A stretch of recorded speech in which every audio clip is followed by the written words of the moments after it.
mbote belé na balandi bisika nyonso bozwami na 5 continents ba abonné ya chaîne tala kaka obolingaka mingi ka omo na kandenge zaliti on dit na poto na RDC kaka Congo Liberté TV ndena sengi bino pour s'abonner soko s'abonner na noter pesa muninga service au rendre nga penza yangwana abonnez-vous à la chaîne kabola émission tia moi j'aime ça sert vraiment eloko moko ya mutuya okupesa nga comme cadeau de yangwana na ko bandana nte soki na pesi nano mbote ba mbote na ngai pa ya boss Feli bisiko zali kuna na kati ya poto diaspora na biso kuna na kati ya France Paris en tout cas esengo bink prospérité longévité et pesa melayo nzamba batela yo baya 100 baya 200 baya 1000 baya 10000 nanga mususu eloko mo mutako atendre azate soyez sous la protection divine dans la kaka mutu sala ke ba communicateur nakati ya Congo Liberté Bazala. En tout cas, abonnez-vous à la chaîne si vous n'êtes pas encore abonné. Nous sommes là pour une émission communicationnelle. C'est moi Namanianga, communicateur UDPS devant vous. Soutenant Fatih Béton. Ce qu'on a pour ça, Fatih Béton, Alinga Kende Wapi, O Lubumbashi, O Azoninga Bosala Nini, Ngana, communicateur. Il y a Papa Fatih Béton. Parce que c'est l'homme que Dieu a envoyé pour la délivrance à RDC. Naebisa kabino, bino boyo kakabiyo kayoka. O fatia linga te kamboka, o fatia sinya bisinya sinya. Naebisa kabino, yo penza olingo te kamboka pa Kagame. Olingo te kamboka pa ba français. Kaka batwana o te kilimboka zwa bosomba. Batwana ba lukliba bundisa yo. Est-ce que zalaka? En tout cas boko samate. Batwana ba mema bino na ba zigzag wana ko victimiser, ko incriminer mukonza mboka parce que yende mutraza na posa ke mboka elongwa na bisika batekango. Maintenant lui est venu pour racheter parce que le Congo est déjà vendu depuis des temps. Tozalaka déjà côté Kama, on était dirigé par Kagame, na ba poste nyonso ANR, DGM, FARDC, police, ba service nyonso sécurité, na gouvernement, na ba service nyonso ya ba société. On était déjà sous la domination et l'esclavagisme rwandais. Hein? Oh, mais lelo mukonza mboka yepo na kobanda kobimisa mboka na kati ya maboko ya boba sombango. C'est le temps du rachat. Ndenge ka musala Yesu Christ asalaka to somboma déjà pas Satan. Maintenant lui est venu nous racheter. On était déjà acheté par Satan. Lui est venu nous racheter par l'œuvre qu'il a accomplie sur la croix. Ndenge mukonza mboka ye pona ko racheter et ça demande des sacrifices konza mboka. Pona ko racheter mboko.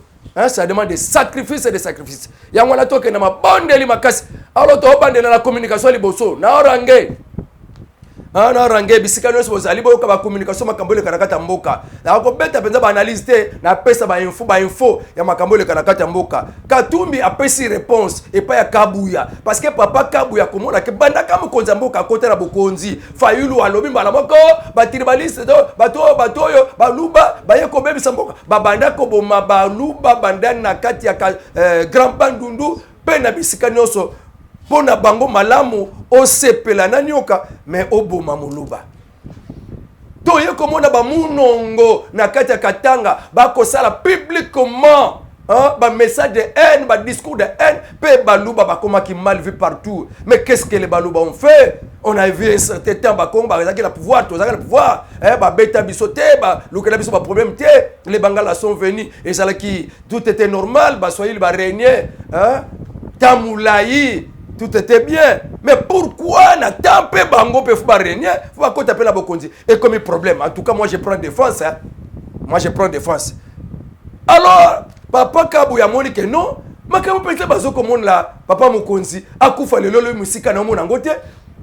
Qui message à Kibaluba, donc message de tribalisme et comme makasi alors voilà, je comprends que Zande pour Naza Muluba parce qu'on a vu des présidents défiler dans ce pays. Bazalaka attaqué boité, bazalaka aïe boité, mandana le silité longwa le lolobi musika. Non non, je n'ai jamais vu. Ah bah on combattre pour la kaka à Muluba parce que mutazo tia babisika na baluba zo ki pété na conscience na ye azotia batu ba tia la bikoloté. Ne ba bambele kaka ke ya tondisi mboka na ba poste nyonso na baluba.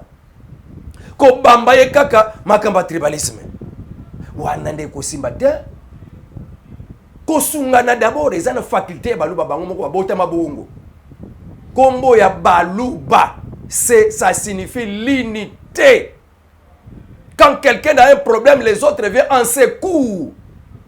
Ceux qui m'ont abundisami, batiki nanu, division na bango, batiki na problème na bango, bundisi munguna. Ça, il travaille dans l'unité. Moko azana pasi bango nyoso baye pona kosunga. Moko azangi kolia bango nyoso baye. Moko azo esika moko azo liela. Akulinga bango kona yepe parce que ça c'est biblique. C'est biblique. Que ce que lingo sunga Bible lobi, badana kosunga oya yo ya famille na yo. Ça c'est biblique. Bango abotema na bona faculté wan. Alors babotema na ba faculté ba makoki bele ba ebele ba pasteur, ebele ba ba docteur, ebele ba vraiment na bisika ebele. Ce sont des talents que Dieu a donné parce que chaque tribu nza ma pesa bango ba faculté na bango, ou ils sont distingués bango na ba mususu. Alors c'est ce qui est en train que ba combattre bango, ba yoka bango keto comme on a eu keto et pas Joseph dans la Bible. Alors yangwane ko simbate et simbate ko simbate. Nena yangwana bango nyonso bana keto contre ba faculté ba makoki ba talent o nzamba pesa ba ekolo bo biso ba Congo nzamba pesa biso ba talent na biso nous sommes des économes pona ko garder mbongo ba musu ba la somme te ko garder akoyiba pe 1 milliard 2 milliards 4 milliards ayibi yango lokola ba matete mpono ala somme na ngote parce que mu Congo te mu Congo yoka kana no kilo pona koyiba Mukonga yoka kana no akoyiba sika simbi 1 milliard akoyiba ta $100 abanga pe abotama la faculté na ko banga dès que tu vas komba linga belo pesa makamba politique wana te po bango babotama ke biso conservation bito botama biloko wana faculté na biso économie protéger l'économie donc na ebisa ba kozamba ko sobo yeba kate bato kotaka ba économie bisika ko bomba ka mbongo ça doit être ba Congo au plus bikolo lokola bikolo musu na ko cité pe komboti poko bako na voezi na choli na saboté mais ça la bikolo soko tie asilisi nyonso na 2 jours donc école nyonso za na ba faculté al pa ba luba na comprendre que ba combattre ka bango parce que belé déjà ba en tout cas muluba kozo pouvoir te kaka pona lolenge na bango de vivre solidaire. Ah, on a sepelé la cana bango, na formé la bango. Na condamné comme biso sorte au vivre le la bango, mais ça c'est une bonne chose. Pour biso ba kongo zaka, mutu soka zu pouvoir, mutu soka zu ici kazolia. Yo ke ne ko senga ikambongo, pesa 10 francs, pesa 20 francs. Mais pour lukolo musala, yo bando sala za passe. Mais muluba te na ko biso mbongo te. Okobiso mbongo le loko zo mbongo lobi mais la ko se fatigué. Yaka ko sala elongo na ngai. C'est ça la différence. Mais to zala ba faculté o l'équipe ba lube ezali. OK. Donc, wana Katumbi alobini. Katumbi alobi, j'ai combattu Kabila, qui est un Katangé comme moi. Yo, papa Katumbi. Kabila zaka Katangé. Ah, même l'histoire ne te renseigne pas. Même la nature ne peut pas te renseigner. Même la nature ne peut pas te dire que Kabila n'est pas un Congolais, n'est pas un Katangé.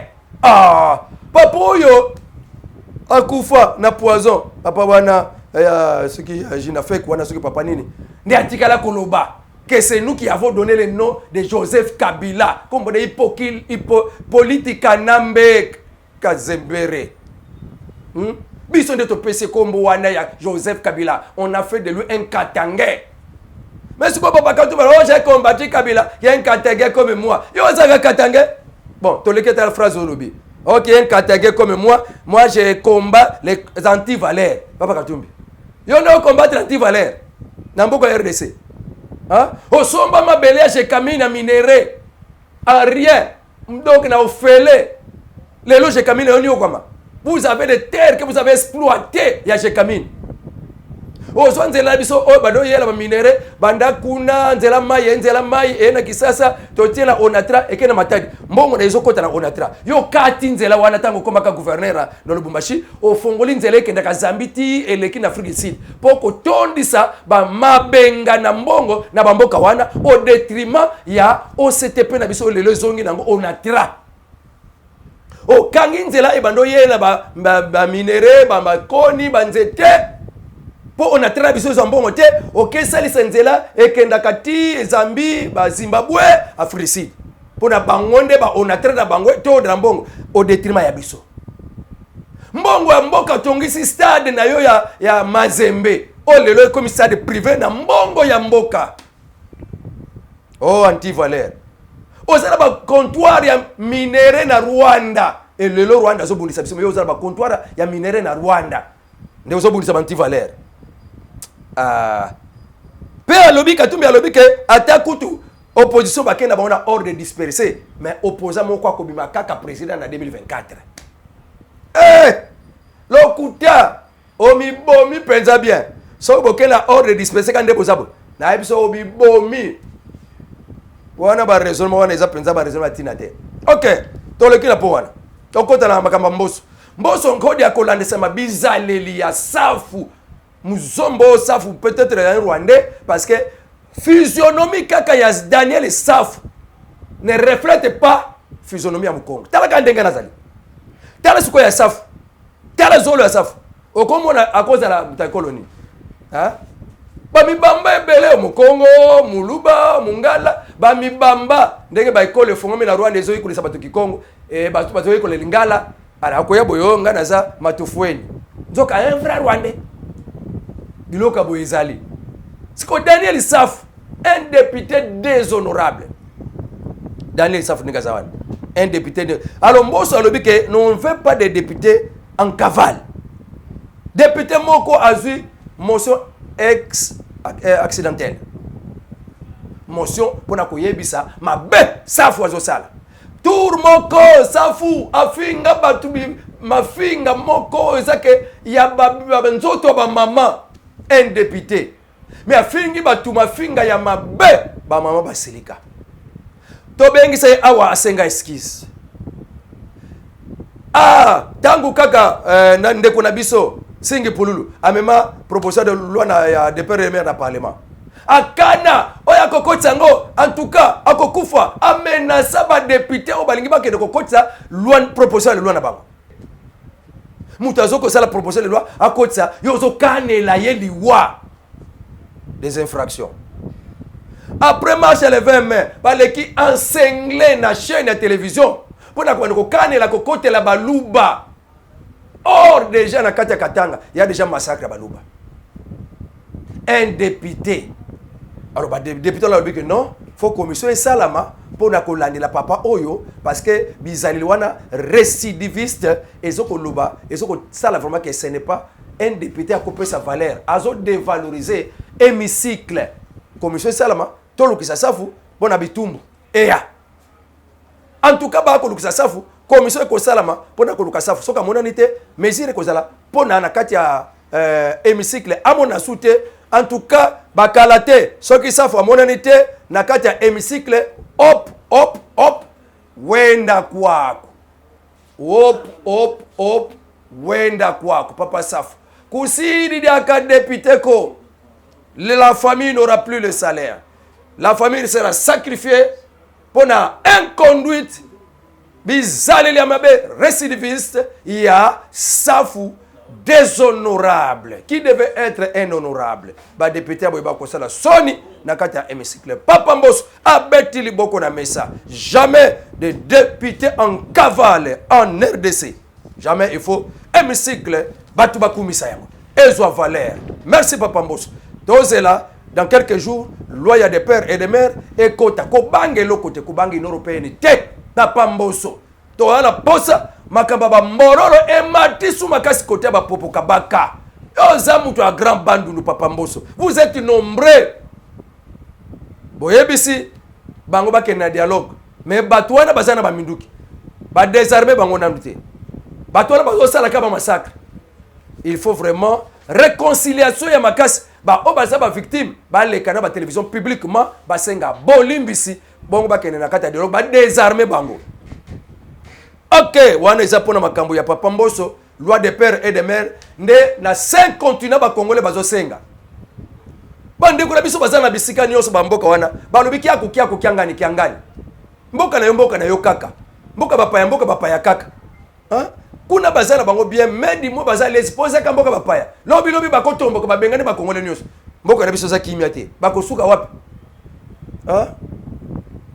Arrestation de Salomon Kalonda Escadela Monseigneur Chole Atomboki Azoko accusé ba collaborateur du chef de l'État d'avoir organisé, orchestré cette arrestation arbitraire et criminelle. Wana Monseigneur Chole Mutazolo ba makambo ndengwana.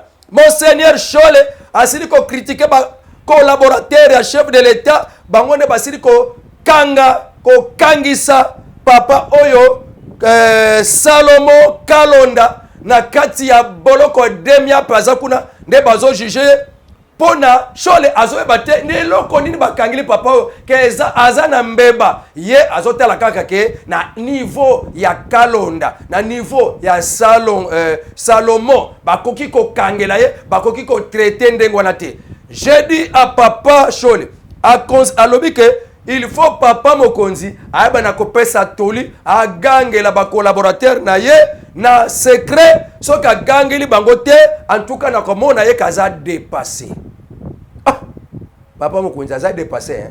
Ndenge bakangi papa wana ndenge aza na minduki bakangi na minduki revolver na kati ya veste na ye na masasi revolver na kati ya sac ne na masasi aboma nani bolakisa biso mikanda oyo esali elobi ke omemaka minduki po batu na ye balobi ke oui c'est permis muku na kuta zalaka minduki soki nani wana so azalaka na minduki bazwaka ngo na autorisation na ministère intérieur mais brandir kasi autorisation wana ya ministère intérieur epesa occasion omemaka minduki papier ezate tokanga te yo oke na kati ya Belgique na kati ya France civil moko boye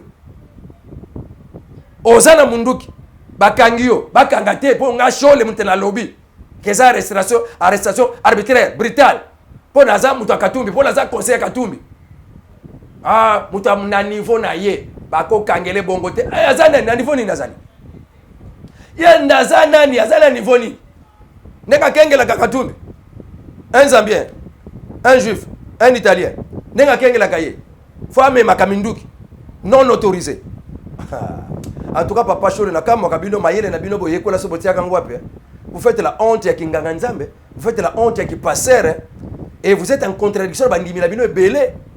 Lobi papa cardinal Mbonga soko présenta Katumbi lokola un président, un roi à côté de la église. Voilà Katumbi. Voici là c'est Katumbi. Voici là c'est Katumbi. Cardinal a présenté Katumbi. On dirait que un homme extraordinaire, surnaturel. Voici, c'est le Seigneur Jésus. On dirait qu'ils ont présenté le Seigneur Jésus. En tout cas, priez pour Katumbi. Parce que vous avez pouvoir combattre. Ah! En tout cas, on ne peut pas parler du mal de l'église catholique parce que ce n'est même pas l'église catholique. Hein. Ce sont des individus qui bouffent l'argent de Katumbi et de Kabila. Ce sont ces gens, même l'église catholique na balabala ba bomisi bango. Kapangala, de mémoire. Ah, na Rosimu Kendi. L'église catholique a même bango na balabala. Kabila tire à bout portant.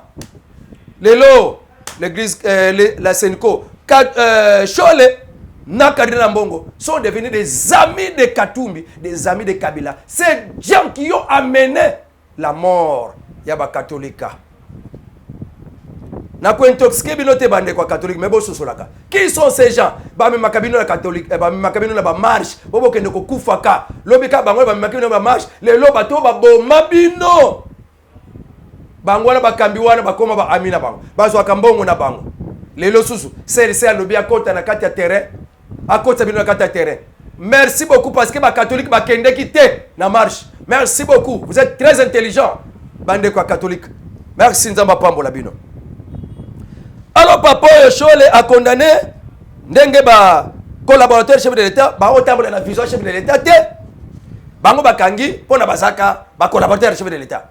Ce qui chef de l'État gangili bango te na secret pona respect en tout cas ça dépassé. C'est Chole qui est dépassé.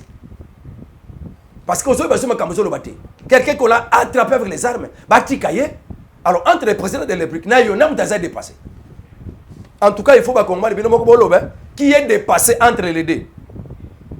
délégation parlementaire ya belge baye awa kutana mokonza mboka banda mokola lobby le 1er juin baye na message nini ba lobby na mokonza mboka boye biso tozwaka RDC lokola premier pays partenaire pe tozu mokano to s'engager pona kosilisa désordre kana kata ya est ba hostilité pe komema kimia la kata ya est kokata kosilisa crise ya kata ya est de la République démocratique du Congo. Banakala crise wana ezali bino ba parlement belge bino union européenne bomona na te bozwaka ba sanction te kaka lelo nde bozwaka RDC comme premier pays po boyoki ke mokonza mboka keja tenga mi kota Chine boyoki ba mafunda boyoki ba accusation ya parlementaire belge Papa Thierry ou a critiqué politique diabolique ya Macron pe ya union européenne. La RDC a droit de se tourner vers les autres qui peuvent l'aider. Il y a un partenariat stratégique privilégié aux États-Unis, à le côté, l'Union européenne a pris le côté, Botali Bango n'a passe et la RDC a droit. Papa Thierry, merci beaucoup. Au critiquer Bango. En tout cas, Moukonzamboka, Bango va le que biso, toza prêt, ya kotale la RDC na makamunionso, peko sungaye. Elle souhaite que les prochaines élections soient inclusives, transparentes et crédibles. Et promet dans une semaine que la délégation de l'Union européenne séjournera en RDC pour faire la suivi du processus électoral. Alors la Belgique souhaite envoyer les observateurs internationaux aux prochaines élections dans le pays. Même au président Félix Tshisekedi a dit je veux des sanctions économiques contre les acteurs de tous ceux qui commettent des crimes en RDC. Toba obazo déstabiliser RDC. Na pour ça, na mona ba sanction na bango. Pona ndima ke bozwaka RDC lokola premier pays partenaire privilégié. Na lingi na mona bongo. Mokonzi moko asengi bango lekwana. Sinon, malobala bango nyonso esali le côté pas mokonzi. Na lingi na mona bitumbu économique, sanction économique. Ce qui réellement biso za premier pays bo considéraka etumbu ta mona. Na batu nyonso baza ba acteur complice. O ba déstabiliser est. Loko là-bas. Na ba analyse ngai. Uganda, Kenya, Rwanda. Na bango nyonso batu baza na mboko oyo.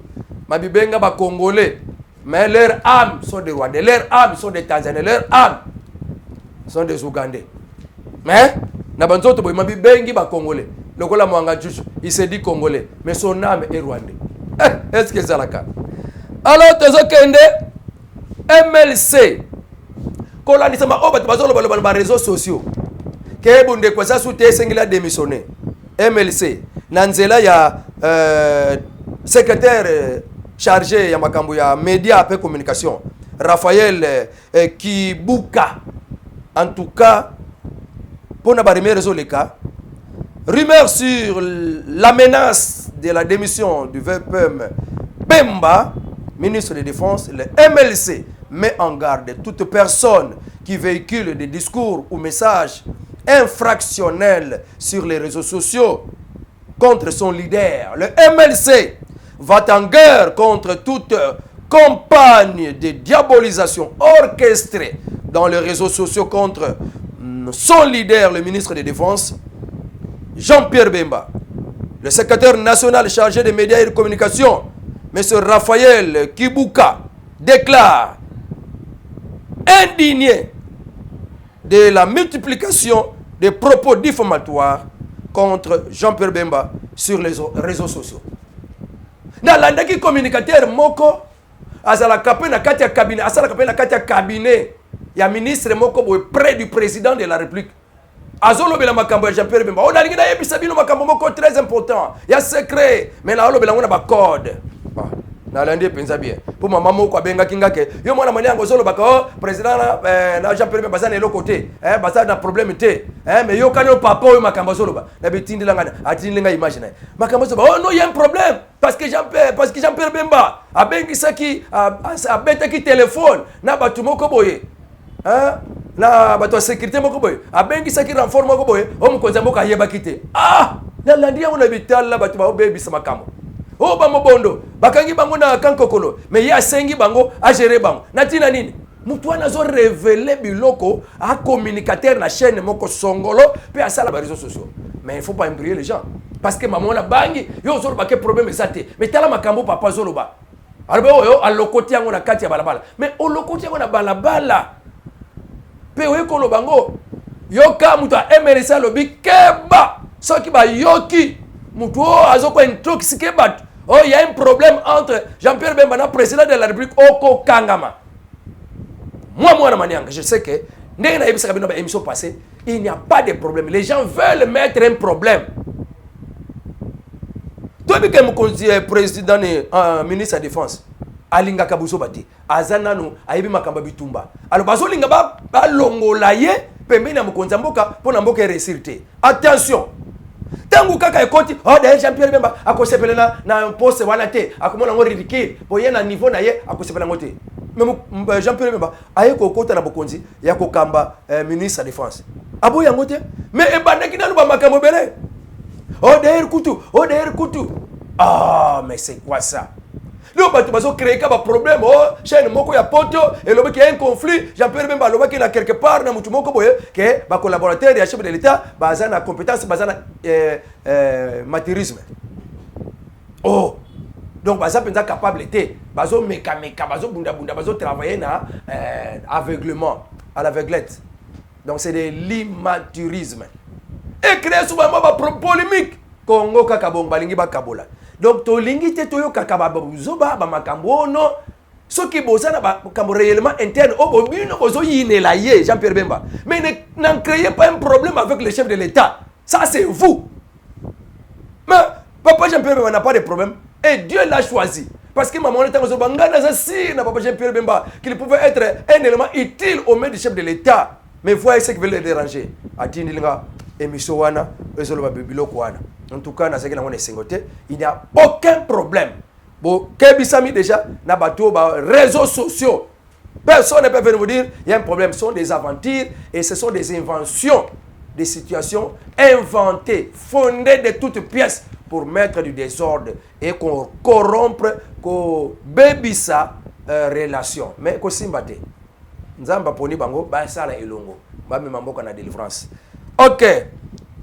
Dans 6 mois minutes et talana no kuna na katia OK ma minute misato totikali nango tolo bilano makamba triple victoire de la RDC au 21e sommet extraordinaire des chefs de l'État et à EAC na katia Bujumbura balobi triple victoire. Donc RDC ko kana sate ko ndenga to nde ekena le 8 septembre nde to za échec ba o ba yebi ko sala ba analyse ba lubi to za na 3 victoires. 3 victoires des anini.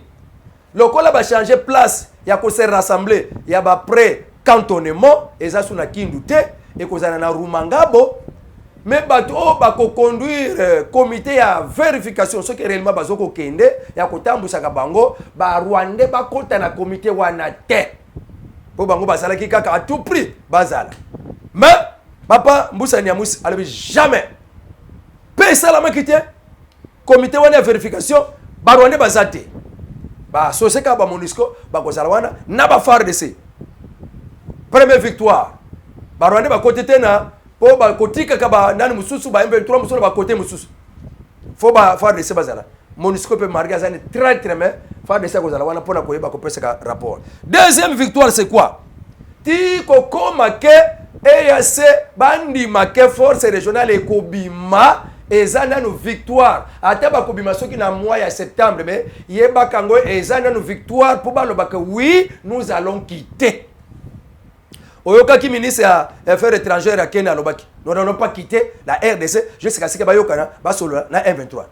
Na ishimi aloba tokolonga na kata RDC te EAC kolonga te jusqu'à ce que FARDC na police na bango baza makokia ko sécuriser ba population. Ba linga ba bimate ba komi ko so ba taxe ba moni penza sukali ya ba minere. Hein? Ba bima. Ça passe. Mutaba yoka ki mokonza bako bibo bima. Mais ba comment ko sala makambo na ko ko sa ba M23 oh non po ya lobby mais il y a mboka na ye bandimi ke bako bima mais ba bakisela bango 3 mois ba bondeli pour na bandimi pe que ba M23 c'est comme tika manduki ba ke na précantonnement bon bako yeba na kotala makambo na bango ba sa ba brassage o ba boto la bango manduki ba désarmer bango bandimi ko za la désarmer à partir de Rumangabo et ça déjà victoire. Il accepte le désarmement, va accepter précantonnement. Ah, mais et sa victoire que Tokobima le 8 septembre. Et sa victoire. Ata babagisi. Ngana baki ba sali na le koto na 3 mois oyo. Babagisi la bango so tika. Parce que ezana mutu moko bo ya révéler makambo, aza espion moko ya ba Ougandais. Lieutenant colonel Emmanuel Katabari. Ya lobi ke nazomona boye wana ya Sadek bango bakoya lokola ndenge ya seba yelite ke bazo kamba mana commandant moko ya mboka songo lazo kamba bango nyonso bango mboka na mboka bakoya ndenge na ye mboka wana kozala commandement na ye moko alors nazo ko envisager déjà guerre moko zo ya o ekosala ke na kati ya ba pays ya Grand Lac un ou deux gouvernements un ou deux pays ekokoya peut alerter gouvernement de Bango rwandais, bas service de sécurité, bas service NIOS. Il a demandé aux officiers du pays d'intensifier la surveillance, mobilisation en prévision des troubles qui se passera bientôt en RDC. Il a d'ailleurs placé les agences de renseignement de sécurité dans la frontière et puis na alerte moko ya kosakanate les avertissant d'une guerre susceptible de renverser un ou deux gouvernements dans les pays de la région. Ezoya guerre wana. Emmanuel Katabazi abikoli déjà. Guerre Zoya. La RDC ezoko s'armer 20 000 éléments et outils Israël na formation. Bako constitué 111e bataillon. Il y a des drones. Il y a des hélicoptères. Babiloko andenge na ndenge. Otoko beta na kati ya awate. Parce que bango pe bazana biloko ba français bazo pe sa formation na bazamba et pas ya batu ba recruter bango ba constituer équipe ya M23. Ba lokoti bango ba mboka nyonso Afrique. Po ba ya ko conseiller M23 na ba ko pesa bango ba cours ko formation na kati ya bazamba. Ba français. Ba armer bango na ba missile anti-missile. Hein? Mais nzambe pe na côté na biso. Parce que si on veut la paix, alors nous devons préparer la guerre. Il y a quelque chose qui se passe. Un Ougandais a révélé qu'il y aura une guerre qui est prévisible, susceptible, peut causer des conséquences que un ou deux gouvernements, deux pays, et ce que vous avez Ouganda. Parce qu'il a précisé que d'ailleurs, Moka RDC, il déjà Ouganda qui va complice. Côte ça va M23, ça complice là-bas M23. Tu éviter ce qui Rwanda et kokoya, tu éviter ce qui gouvernement ya Ouganda et kokoya, tu aller là, tu zimele, mais espion na bango a révélé. Alors ba congolais bon calculer message à espion wana. Il y a quelque chose qui se passe. Il y a quelque chose qui arrive. Ne soyez pas peur. N'ayez pas peur, pardon. On a n'ayez pas peur. Ne soyez pas dans l'éprouvante. La victoire est certaine. Les Congo congolais. Hier, aujourd'hui et à jamais, aucun patriote n'acceptera qu'un centimètre de la RDC et que ok, les paroles du président de la République, numéro de téléphone plus 243 89 92 51 866. C'est José Matuvangwa. Moi, Namanianga, communicateur IDPS. Avec Dieu, nous ferons des exploits. Votre futur député, votre soutien serait les bienvenus. En tout cas, nous avons pas de bino. Nasuki Senangawana, pour émission, il y a lobby pekoyana. Otokobeta kama solwango. Bo aimer, bo kabola émission. Merci pour na papa Feli. Pour ça, la biso chaîne au Congo Liberté. On a la kati ya bisiko zali. Ozo soutenir. Que Dieu vous bénisse. Au revoir à la prochaine.